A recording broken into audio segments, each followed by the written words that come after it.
በዚሁ በሃላባ መሬት ላይ የተከተበውና ከእስልምና ሃይማኖትነት በተጨማሪ የህዝቦች ሰላማዊ የአብሮነት ግማድ የመቀራረብና የመጣመር ምክንያት እንደሆነ የሚያሳየው በሃላባ ዞን ውስጥ ከሚገኙት የእስልምና ሃይማኖት ታሪክ ባለቤቶች ከሆኑት ስፍራዎች ሌላኛው ደግሞ የበደኔ መስጊድ ነው። ይህ የ100 ዓመት ዕድሜ ያስቆጠረው የበደኔ መስጊድ በሃላባና በአካባቢዋ የበዙ የእስልምና ሃይማኖት አዋቂዎችን እንዳፈራና ከምስረታው ጊዜ ጀምሮም በዚያ የታዩት የእምነቱ አባቶች ልክ እንደ እስልምናው መስተምህሮት ሁሉ ሰላምን፣ ፍቅርን፣ እርቅንና አብሮነትን ሲያስተምሩና ሲተገብሩ መኖራቸውን ታሪካቸው ያሳያል።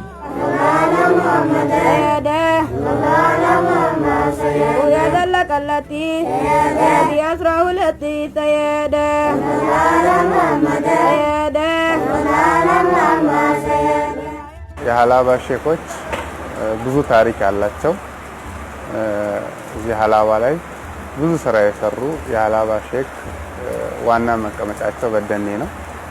ይህ ቦታ ትልቅ የሆነ የእስልምና ትምህርት የሚሰጥበት የነበረ አሁንም እየተሰጠ ያለ ያው ትልቅ ቦታ ነው።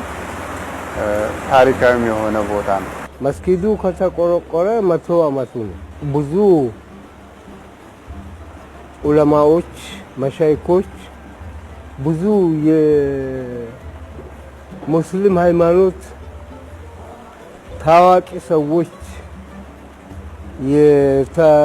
ተምረው ተመርቀው የወጡበት እና ብዙ አሁን በከተማም ያሉ ኢማሞች በገጠርም ያሉ የእስልምናን መጀመሪያ ሰይድ አሊ ናቸው የቆረቆሩት።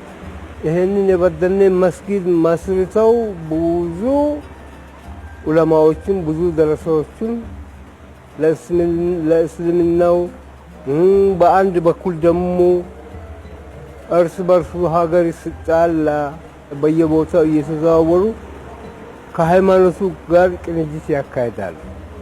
እንደዛ ነው። የበደኔ ሼሆች ሃላባ ላይ ትልቅ ቦታ የነበራቸው የእምነት መሪም ብቻም ሳይሆን አመራርም ነበሩ ማለት ይቻላል። ሃላባን ሲመሩ የነበሩ የፖለቲካም አመራር ነበሩ ብሎ መውሰድ ይቻላል። የእምነት ብቻ አልነበሩምና የእኚህ ሼሆች መስጊድ የሚገኘው በደኔ የሚባል ቦታ ላይ ነው። በቃ መሰረት በሃላባ ላይ የመጀመሪያው መስጊድ ይሄ መስጊድ ነው፣ የበደኔ ነው። ከዛም በኋላ ነው በቃ ብዙ መስጊዶች እየተስፋፉ የመጡ እና የሃይማኖቱ መሰረት ከበደኔ ነው የቀጠለው።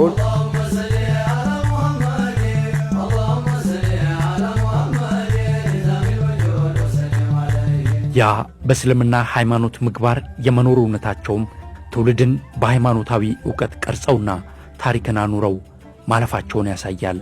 የክርስቲያኑን ያከብሩ ነበር፣ የሙስሊሙን ያከብራ በቃ በጣም ሙስሊሙና ደግሞ ከዚህ በኩል ሀዲያና ከምባታ አለ።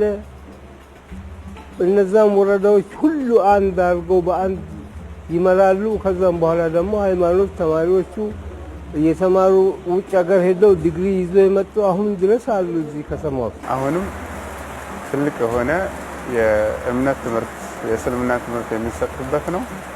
ይህንን ወደ ተሻለ ቦታ ማድረስ ከፍ ማድረግ አሁን ያሉበትን ችግሮች ቀርፎ ቦታው ትልቅ ተቋም እንዲሆን መሰራት ያለበት ነውና እንደ ሃላባ አንዱ ተቋማችን ነው ብሎ መውሰድ ይቻላል።